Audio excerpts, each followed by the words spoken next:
Why do they call it wage inflation, but they never call it profit inflation? I mean, the stock market has, what, doubled or tripled in that time? That money hasn't come down to normal people. Is it just that we're just very comfortable with that as the status quo? Yeah, I think we have to think about the idea that there's not a perfect economy, but there is an economy. What? Right. Sir? Right. But there are a series of choices that we make, and they have results. And there's a real trade-off between what's good for capital and what's good for labor. You could argue over the course of... And when does the what's good for labor part kick in? Yeah, I think that's the real difficulty, is that the decisions we do make over and over again tend to be better for capital than they are for working people. When we talk about raising interest rates, whether that's needed or not, we know that there are downside impacts. The downside impacts is that economic growth is reduced. People lose their jobs. Those people who lose their jobs are at the lower end of the economic spectrum. So there are a lot of challenges and risks involved with the decisions we've made. The catch here is if you don't raise interest rates when you need to, then inflation goes up, and everybody wants higher interest rates for mortgages and everything because they want to be compensated for inflation. Here's what the workers have suffered.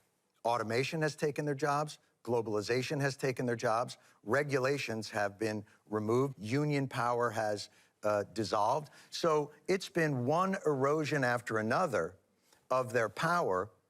They finally get a little bit of a foothold, and immediately the Fed says, we got to put a stop to this. Yeah, I mean, the inflation hawks, we may not be giving them enough credit. I mean, I think the viewpoint is much more dangerous than just their cures for inflation, right? Their diagnosis is also a problem. The prescription is obliterate the labor market. We don't want that. But the diagnosis is Americans have it too well off.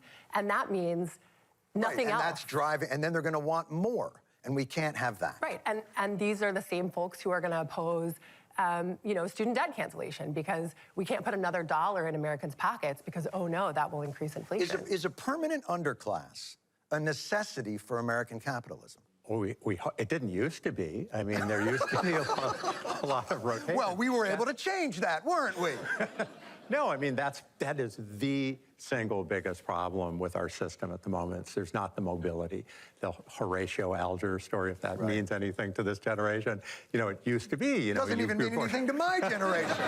No, it used to be, you're born in poverty and you work hard and you're enterprising and you pull yourself up. And that's possible, but it gets harder and harder. And that's part of the reason that Americans were tolerating such high levels of inequality and such high levels of persistent inequality, was the idea, okay, fine, we're okay with a few rich people as long as everybody has their shot at making it. But over the last few decades, it's become really clear that economic opportunity in this country is highly concentrated. I mean, where the stork drops you in the United States matters, what race you are, where you're born. By the way, a brilliant economist, but that's not actually how babies... Oh, forget it. We're not...